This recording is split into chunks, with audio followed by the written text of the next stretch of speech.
para peserta Lab AK 2021. Jadi di video ketiga kali ini akan dibahas bagaimana nanti cara untuk membaca hasil atau membaca laporan, membaca informasi yang sudah terbentuk otomatis dari aplikasi pencatatan kasus Lab AK Komputer Akuntansi 2021 ini, dimana sebelumnya sudah di video kedua sudah membahas bagaimana cara menginput jurnal dan saldo awal ya. Jadi dari data saldo awal jurnal itu akan menghasilkan informasi buku besar, neraca saldo, dan laporan keuangan. Nah, yang sekarang kita akan membaca di buku besar pembantu piutang. Jadi caranya sama, tinggal diklik saja di sini maupun di sini sama. Diklik buku besar pembantu piutang. Nah, di sini ada informasi berapa jumlah saldo piutang dari setiap pelanggan. Nah, di sini kita bisa klik ini, lalu pilih pemasoknya. Udah semangat baru. Nah, udah semangat baru, dia punya piutang sebanyak 24.535.700. Seperti itu. Terus Asia Pasifik tidak ada, karena tadi saya baru menginput UD Semangat Baru sebagai contoh di video kedua, maka UD Semangat Baru dia ada angkanya seperti itu.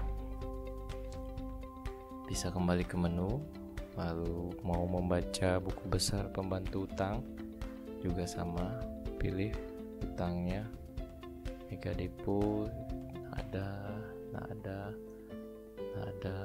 Nah, nanti kalau sudah diinput baru ada. Nah, di tampilan saya tidak ada karena memang sama sekali belum menginput ya.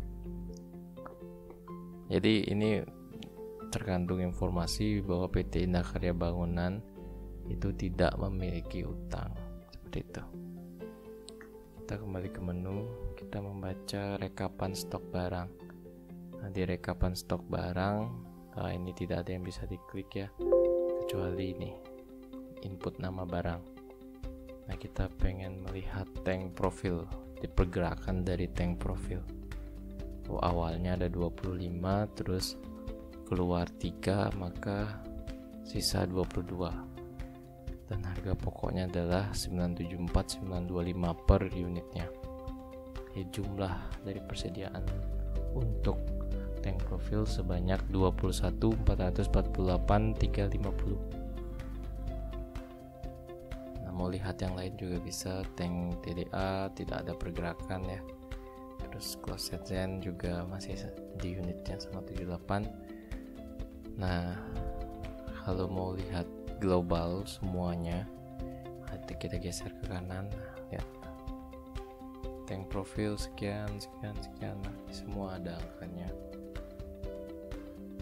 Nah, nanti di sini ada informasi juga tentang total persediaannya. Nah, jadi hasilnya adalah di sini bisa dilihat total persediaannya sebanyak 1.808.457.079. Nah, ini nanti di saldo neraca juga akan muncul informasinya di sini, dan angka tersebut harus sama. Nah, di sini ada selisih. Nah, karena jurnalnya masih belum selesai ya, karena tadi masih menggunakan contoh ya, kita lompat sana. Jadi di video ini melompati banyak bukti dilompat karena untuk menjelaskan beberapa jurnal. Jadi terdapat selisih di sini. Terdapat selisih sejumlah 1.808.457.079. Nah, seharusnya itu tidak ada ya. Nanti mungkin ini digunakan untuk mengecek kembali apakah terjadi selisih atau tidak nanti. Seperti itu. Nah, selanjutnya itu rekapan kartu stok barang ya. Selanjutnya ada neraca saldo. Kita klik saja. Nah, di neraca saldo ini bisa melihat ya, ada saldo awal dari setiap akun kas. Saldo awalnya 1 juta, sisanya kosong. Nah, karena di sini di daftar perkiraan masih kosong ya, masih kosong. Nah, ini coba diisi. Kalau ini sudah diisi, di sini juga akan keisi nanti di neraca saldo. Nah, kita kembali lagi. Ini hanya 1 juta ya, hanya kas saja tadi diisi sama modal. Nah, ini tidak bisa dihapus. Ini hanya informasi saja kita baca. Di saldo awal dia ada 1 juta, tapi di jurnal umum tidak ada, di jurnal pembelian tidak ada, jurnal penjualan tidak ada, jurnal penerimaan kas. Nah, di jurnal penerimaan kas ada penambahan 800.000. Nah, sedangkan di jurnal pengeluaran kas ada pengeluaran 500.000 karena dikredit. Terus neraca saldonya adalah 1,3. Ada penyesuaian atau tidak? Tidak ada. Berarti neraca saldo setelah penyesuaian tetap 1,3. Ada jurnal penutup? Tidak. Di sini tidak ada. Maka neraca saldo setelah tutup buku tetap 1,3. Nah, seperti itu membacanya. Terus juga ada di bawahnya. Kalau kita scroll ke bawah, nah ini ada balance-nya ya. Saldo awal balance, jurnal umum sudah balance, jurnal pembelian sudah balance, jurnal penjualan juga sudah, penerimaan kas juga sudah, pengeluaran sudah.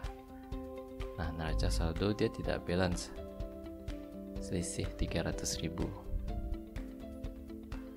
Nah, selisih 300.000. Nah, sekali lagi ini menandakan bahwa masih ada yang tidak balance, artinya di neraca saldonya ya. Nanti dicek kembali apa penyebabnya. Nah, itulah gunanya neraca saldo ini. Jadi kita bisa melihat yang mana yang tidak balance seperti itu. Nah, lalu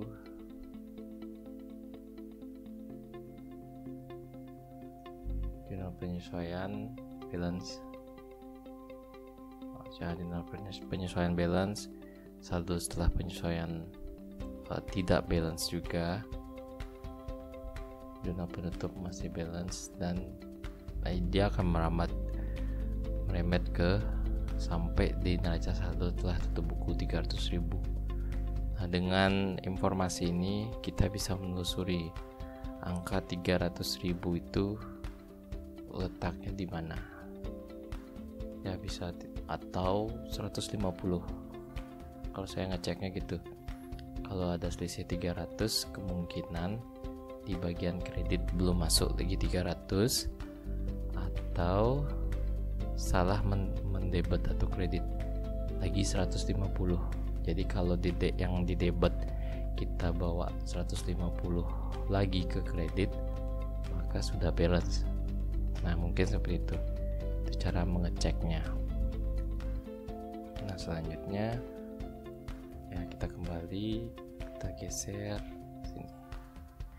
Oh ya, untuk aplikasi ini, jadi bagian atasnya ini, headnya ini, kepalanya atasnya ini, kode akun, nama akun. Kalau kita scroll dia tidak ikut.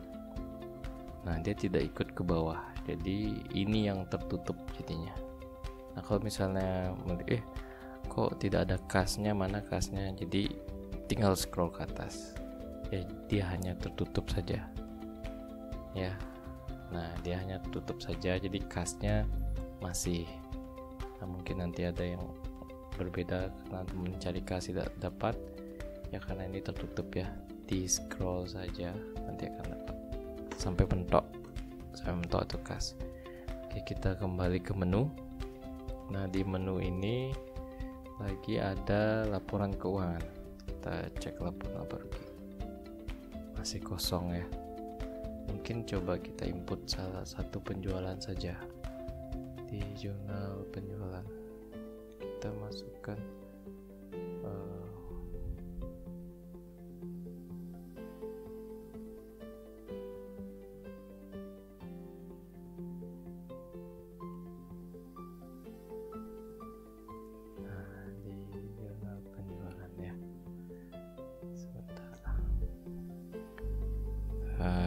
ini masih kosong, berarti nah ini masalahnya ya. Nah inilah permasalahan kalau misalnya di awal-awal tuh belum selesai, jadi ini belum diselesaikan. Nah itu permasalahannya, ini harus selesai dulu baru nanti akan sistem bisa membaca. Nah misalnya ini coba saya isi terlebih dahulu. Nah ini sudah saya isi ya, debit kreditnya saja, saldo awal tidak saya isi ya. Ini tujuannya supaya nanti bisa mencarinya sendiri di buku kasus ya. Lalu ke tempat yang tadi laporan laba rugi. Nah ya kan sebelumnya tidak ada angka, tapi sekarang sudah ada angka karena sudah ditandai, sudah dilengkapi. Nah dari data ini terlihat ya, dapat untung laba. Kalau isi min artinya rugi, kalau tidak isi min artinya laba. Laba 5.683. Ada biaya advertensi tadi kita pakai contoh 500.000, terus ada potongan penjualan tadi kan 1 juta, terus piutangnya 1 juta, terus potongan 200, berarti dapat kas cuma 800 ya, contoh yang sebelumnya. Nah ini jadi penjualan bersih dapat sekian, beban pokok penjualannya yang tadi di penjualan itu kan ada beban pokoknya di sini dia terkumpul, terus laba kotor 6 juta dikurangi biaya 500.000 jadi 5.600.000 seperti itu. Nah itu laporan laba rugi. Kita kembali ke menu, yang terakhir ada neraca. Nah di neraca ya, di neraca tidak balance ya, tidak balance neracanya. Nah ini kembali lagi karena ini hanya contoh, jadi tidak bisa saya isi semuanya dengan rapi dengan semua kasus. Nah mungkin itu saja. Jadi sebenarnya ini harusnya balance, dan ini tidak perlu diisi lagi supaya balance, itu tidak perlu karena ini sudah informasi, kita tidak menginput data lagi, ini sudah sifatnya sudah informasi, kita baca saja informasinya. Jadi K 1.300.000 dan lain sebagainya. Nah kalau ini tidak balance, cek lagi ya, cek lagi. Gimana cara ngeceknya? Kembali ke menu, kita lihat apa saja yang menjadi masalah. Neraca tidak balance tadi benar, laporan laba rugi belum input, atau ada kesalahan pada jurnal penutup. Berarti kita belum input jurnal penutup. Oh pantas saja neracanya tidak balance ya. Coba kita lihat jurnal penutupnya, masih kosong ya. Rekapan kartu stok barang tidak cocok dengan saldo persediaan di neraca.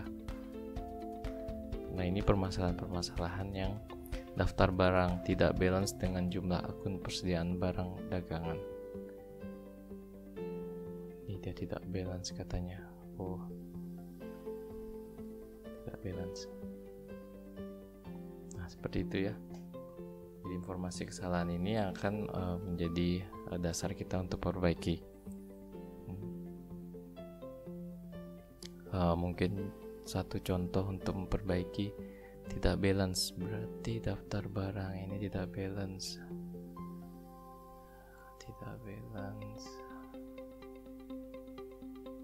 Mungkin bisa diisi di daftar perkiraan tidak balance dengan persediaannya gitu katanya. Persediaannya ini tidak balance. Nah, kalau di buku besar neraca saldo awalnya itu sebesar persediaan barang dagangan sebesar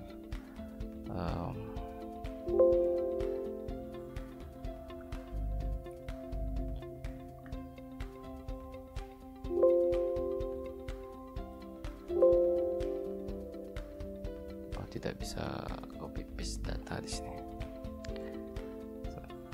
Nah, itu angka di buku besar ya. Jadi coba kita kembali lagi ke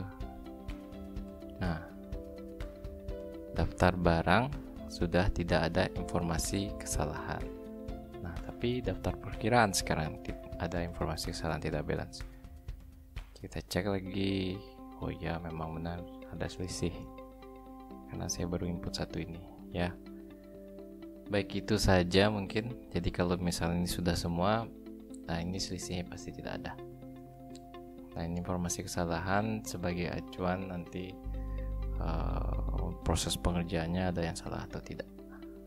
Baik, demikian untuk video terakhir dari video ke-1, 2, dan ketiga. Ini adalah video yang terakhir.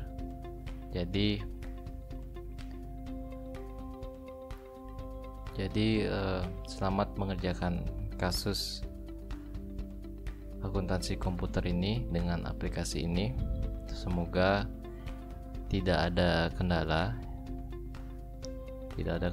yang berarti dan mampu memberikan pengalaman yang baru, dan mudah-mudahan hasil pembelajaran atau praktikum ini bisa dijadikan bekal pengalaman nanti pada saat di dunia kerja, maupun nanti bisa membuka usaha sendiri dengan sistem pencatatan yang baik. Baik, itu saja. Atas waktu dan perhatiannya saya ucapkan terima kasih.